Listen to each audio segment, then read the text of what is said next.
Pittsburgh has once again shown the size of its heart. Last night, we reported on a woman from North Carolina who's come to UPMC in hopes of getting a life-saving double lung transplant. But her insurance will only cover part of her expenses.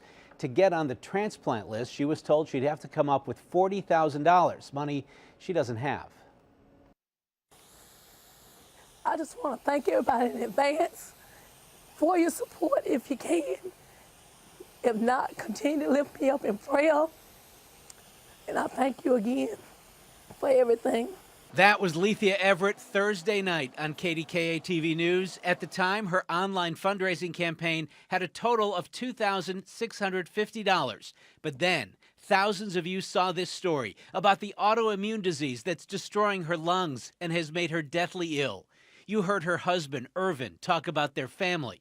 I can't describe to you how important this woman is to me and my boys.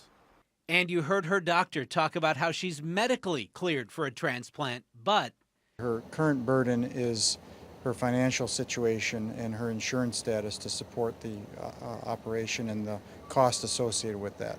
Immediately, the donations started coming in to the Lungs for Lethea fundraising page on youcaring.com. Within 24 hours, the total had surged from less than $3,000 to more than $27,000. Rania Mahaffey donated $200 and wrote, "It's no coincidence that I happened to tune in just before you aired your message. I understood right away that I was supposed to see and hear you." An anonymous $300 donor wrote, "Saw your story on KDKA and wanted to help. We saw the love in your family and wish you the best." We asked this woman, who donated $1,000, to explain what made her and so many others decide to help a stranger.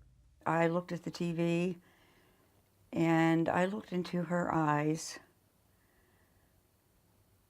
I just felt so much compassion and love for her. I would just say, if you have that compassion in your heart to care for this woman and to see the situation she's in, open up your heart, give.